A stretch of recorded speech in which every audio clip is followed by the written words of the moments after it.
Hi guys, welcome to my channel. My name is Susan, and if this is your first time coming across my video, a very special welcome to you. This is a community you're definitely going to love. So click that subscribe button and let's get on this journey together. And for my returning subscribers, welcome my people. Thank you for joining once again. Now, today's video is one that is long overdue. From my last vlog, that's the travel vlog, Dallas travel vlog, I have said I was going to do this video about cultural shocks that I experienced on that trip, and this is it. So, as a Nigerian or an African living in the US, on a day-to-day basis, there are things that just shocks me. I'm like, it shocked me, oh. But this is the wedding edition. So let's dive in, people. Quick disclaimer. This video is not to bash any culture, is not to talk down on any culture, be it the American culture, the African American culture, or even the African culture. It's just my personal experiences on, things I have seen that kind of shocked me or gave me, a tease, being in Nigerian, in a new culture or experiencing a new environment. So it's not to bash any culture. So without wasting any more time, let's dive in. Number one is time consciousness. And what shocked me is not even the fact that they were early or they started the program early, because I'm already used to Americans, being on time. What shocked me is that they locked the door. Like, if you came late for the wedding, you'll be locked outside. That was crazy. So let me give you guys the full gist. The wedding was supposed to start at 5 p.m. and my husband was one of the groomsmen. So he had to leave earlier than normal so that he could, join the other groomsmen and the groom for pictures, and help out with anything that they needed help with. So he had told me the time for the event. I had the IV, and the location, that's the venue, was about 5 minutes walk from our hotel. Now, I was very relaxed because obviously the party was by 5. Even though I did not plan to go late, I wanted to be on time, but I did not know that they were going to lock door. Hey, God. So I was just relaxed. You can even see me dressing, dancing, doing my makeup, so relaxed. When by past 4 p.m., my husband called me. I was like, babe, where are you? I said, I'm in the hotel. I'm getting dressed. He said, you have to start coming now. They're going to lock the door at 5. I said, lock which door? He said, the entrance door. Lock door. Guys, I have never heard such a thing in my life. It shocked me that they will lock door. So if you come late, you're going to be locked outside. I was shocked. He said, yes, you're going to lock the door and I have to be there at 5 p.m. because at 5 p.m. immediately the event starts, they're going to lock the door. Look at me. Hey God, rushing. At this point, I didn't know what to do. I lost all focus. Because I don't really do well under pressure. So my makeup was all over the place. I know that I had to leave the hotel latest, 10 minutes before 5 so that I could get to the, venue before time and settle in. Now, I was rushing, singing, my eyelash was hanging one place. I had not worn my lip gloss. Guys, it was chaotic. In fact, I had to pack my jewelry into my bag, my purse. I also still had to dress my son. I had not dressed him at that point. I still had to dress him, finish my makeup, wear my clothes, dress him. I forgot that my dress, I had to button it up at the neck. I did not have anybody to do that for me. So I wore it like that and I looked like a mad person. I ran to the venue. Now, I used, I said it's about 45 minutes walk from our hotel. So I used Google Maps to, navigate me to the destination, only for me to, get to the door. I now realized that there are actually 2 entrances to the venue and I was at the wrong one. I was at the one that was permanently closed. So I had to find my way, reroute back to the actual venue door. At this point, it was already a minute past 5. And my husband was calling me every 5 minutes to say, babe, you're about to close the door. You have to hurry. You have to rush. Hey, God, that kind of pressure. I never experienced that for my life before, guys. I have not experienced it before. So this is me running. I was just running. Finally, I got to the venue, and luckily for me, they considered that they had a Nigerian crowd. So they gave like 15 minutes break. So they did not start the program till about 15 minutes past 5, and they did not close the door till about 15 minutes past 5. At that point, I was feeling like the foolish virgin. You guys know that story in the Bible now, where there was wise virgins and foolish virgins, that they were waiting for the bridegroom. Then the foolish ones realized that they did not have enough oil, and they ran to buy oil. Before they came back, the bridegroom had, come in, and they had locked the door, so they couldn't enter the wedding. That is exactly what happened. That's exactly how I felt. But thank God, at this point, by the hair's breadth, I was a wise virgin, and I got in before they locked the door. So that really shocked me, because as a Nigerian, time is a suggestion. Especially when it comes to parties, like, we don't keep to time like that. It's not like we don't keep to time. We keep to time for important events like maybe work, school, appointments that you can't afford to miss. We're on time for that. But you see, party, wedding, we don't really come early. In fact, if you put your event to start at maybe 1 p.m. or 2 p.m., you put your event start at 1 p.m. or 2 p.m., you already know that your guests are going to start coming in by 4. Yes, that's almost like a culture for us. Your guests will come in at that time, and it will be okay. In fact, I've attended an event that was supposed to start at 2 p.m. and at 10 p.m., some people were just still strolling in. I kid you not. That is how, in fact, if you tell someone that you have an event, like a Nigerian event, and the event is starting by 4 and you're leaving by 3:30, maybe it's like 20 minutes away, they will ask you if you want to go and help them to arrange the place and clean the chairs, because you're too early. So as a Nigerian, that shocked me.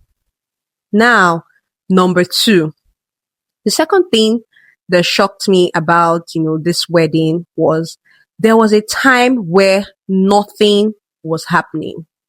Everything stopped. Like, when I say nothing was happening, nothing was happening. And this was the time where people were actually eating.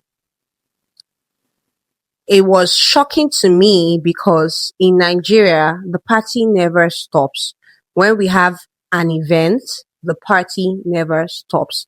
And this brings us to number 3. So I'll probably interface my number 2 and my number 3 point, because they are kind of like overlapping, each other. My number 3 point is food was served buffet style.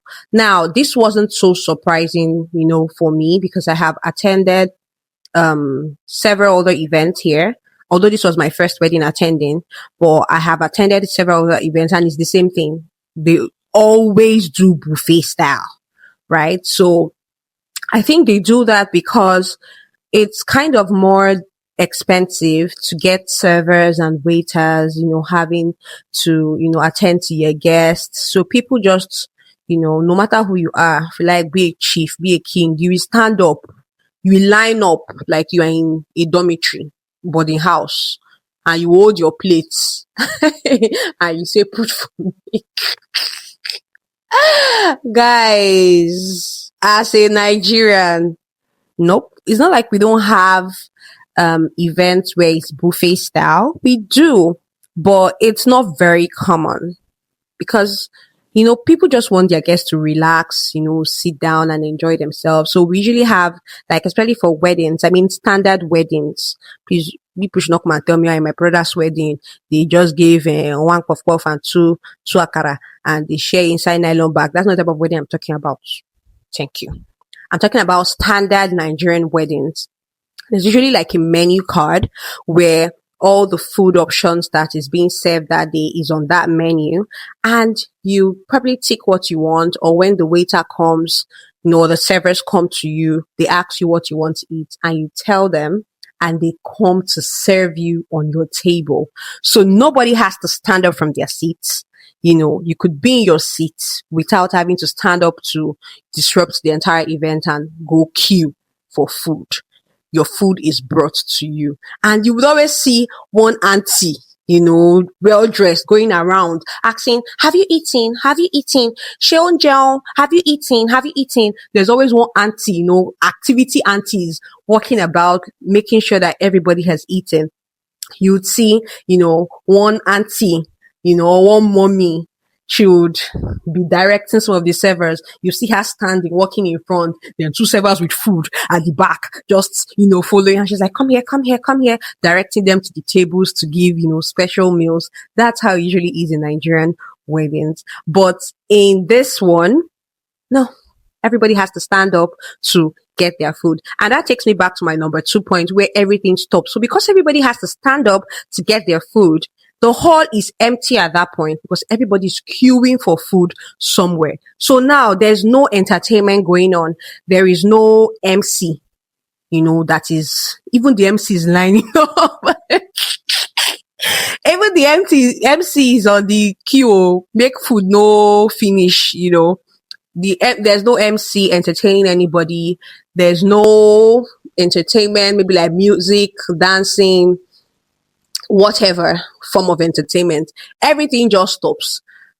But in Nigeria, no, in our standard weddings, there is no point that, except maybe the party is actually over and everybody's going home. Even when maybe the bride and groom goes to change, there's always some form of activity, some form of entertainment. Maybe they'll bring dancers to entertain the audience, or the MC would, engage the guests with games, and all of that. There's always something fun that is going on in the background. You just see, the MC cracking jokes or engaging in games or something, or like a performance going on, where there is supposed to be a break. It doesn't just stop, So that was a cultural shock for me. And back to my number 3 point. The foods were served in disposable plates. So I don't mean like to-go boxes. I mean like disposable flat plates. Right? And when you were done eating, you were required to go trash your plates by yourself. Yeah. That doesn't happen in a standard Nigerian wedding. No. Standard Nigerian wedding, food is served in like a proper ceramic plate or bowl, and you don't have to also get up to go trash your plates by yourself or to go drop your plates by yourself. The same way the servers brought the food to you, they're going to come and take your plates away from you. And I think this cultural difference is, like I said, things are just a lot more expensive here. Contracting servers, you're going to pay a fortune, for the number of servers you're going to get for that period of time. And people don't just really want to put their money in that. Unlike in Nigeria, where it's more or less cheaper to get people to serve. And I think sometimes even like add-ons is an add-on service from the caterer, Here, caterers just, send you the food that you have paid for. They don't stay at the reception or at the event to coordinate. They don't do that. In my own wedding, my caterer was at the event. She was making sure everybody ate. She had an assistant. She was all about the place. She was that auntie I told you about. I was going about to be asking people, have you eaten? But here, it doesn't work like that because it's so different. And that's why they also use disposable plates, because who is going to wash it? In fact, me personally, if I'm going to do an event here, I'm going to follow their suit. I'm going to use disposable plates as well. And I'm going to do buffet style as well, because ain't nobody got time for that or extra money for that. So yeah, that's a cultural difference. Now to my number 4 points, or my number 4 shock. This was my biggest shock of the entire event. Can you guess what it is? Guys, number 4 shock. God, it shocked me. Oh, there were no free drinks served at this wedding.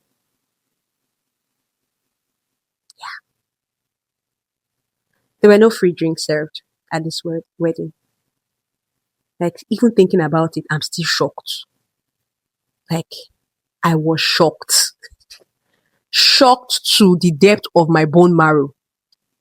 I have in my entire life attending weddings, because I've attended weddings not just in Nigeria, I've attended wedding in Africa. But I have never ever seen a situation where you have to pay for the drinks being served. It was crazy to me. It was such a huge shock to me. There was like a drinks bar where if you wanted to have a drink, you could go to the bar and get a drink. But it wasn't free. You had to pay for it. So the only drinks we got free was water. And that was at the point where we were queuing up for the food. So after you get your food, there was a cooler that had like bottles of water inside it. So if you wanted water, you could pick up a bottle of water for free. But that was it. That was the only free drink we got, that bottle of water. If you wanted any other drink, you had to go to the bar and buy a drink. That was strange to me, because where I come from, parties are a big deal. And a huge chunk of the budget goes to drinks alone. And it's not small drinks. So I'm telling you that in some parties, in some weddings in Nigeria, you're seeing exotic drinks, you're seeing red wine, you're seeing white wine, you're seeing cocktails, you're seeing mocktails, you're seeing champagne, you're seeing Casamigos, Azu, all those drinks for free. It's just, flowing like water at the party. So that's where I come from. Like, drinks are like a staple. In fact, you can't even sometimes drinks are even more important than food in parties in Nigeria. Like, whether it's like alcoholic drinks or non-alcoholic drinks, drinks are always served and served free. I've never attended a wedding or a party in Nigeria where I had to pay for drinks. This was a first for me. So that's it. I mean, if you attend some, proper Nigerian weddings, if you even find favor in the sight of the person in charge of drinks, your own done better now. Like, I remember my friend Lamide's wedding. Shout out to Beauty by Lami. She has a YouTube channel. You guys can check her out. Her wedding, there was this woman, one of the aunties. I did not know this woman, but she just liked me for no reason. So she was always checking on me. Fine girl. Sure, okay. Are you okay? Do you need something? Do you need champagne? Irish cream? And that woman was just supplying. Like, she was literally supplying our table, because table we sat was like friends of the bride. So she was literally supplying us with drinks upon drinks. And, that's how it is. If you know somebody, it's even much better. You get served a lot more drinks. Some people go into, parties in Nigeria, and you have to, like, some people come back drunk because there was so much drink. So that is it. And, back to Bible. I don't know why I keep bringing in Bible. Remember where Jesus turned water into wine, that it was a wedding feast, and, they were dancing, grooving, and the drinks finished, the wine finished, and they were like, what are we going to do? That's how Nigerian weddings are. If drink finishes, like, almost like the wedding is over. So yeah, it is what it is. Now, to my 5th and final point, I may drop a bonus point, but I don't know. I'm not sure. But we will see. So my 5th point is, you guys may be able to guess it now with what I've already said. You might be able to guess, but okay. Let me let the cat out the bag. Number 5, there were no souvenirs being sent. Now, souvenirs are like party favors. They're like gifts that the couple or the celebrant, whoever is doing the event, would give to the guest to say, thank you for coming, thank you for supporting us, that kind of thing. And it's a culture. in Nigeria. Like souvenirs are shared in weddings, in birthday parties, in funerals, you know, almost every event. It's there's always party favors that we call souvenirs is a normal thing for us. But in this particular wedding, although the groom side was Nigerian, I think they have been here for so long, they were born and raised here that they have already adopted the American culture. So there were no souvenirs. You know, in Nigeria, it's traditional for you to have like the wedding gift, and that's the souvenirs I'm talking about. And they would probably like print the couple's names or their faces on it, just so that maybe like couple of years down the line, you're looking at that particular party favor because people actually keep it and you're like, oh, this was when they got married. You could see, you also see the year. Like I remember seeing the souvenir set shared at my parents' wedding. Same with my auntie's wedding that happened in, I think, 2004. 2005, we had it as well. So it's something that is, is a staple in Nigerian events. You're all expecting it. It could be, sometimes it could be like books, like a jotter or a journal where they'll print out the couple's face, or it could be like anything. And now souvenir culture in Nigeria has become so big that, in fact, the kind of gifts you come back with now shows the kind of wedding you went for. If it was a low budget wedding or a high budget wedding, you will know sometimes by the souvenir. Because low budget wedding, you can come back with things like baskets or bowl or maybe, plates, plastic plates or plastic buckets.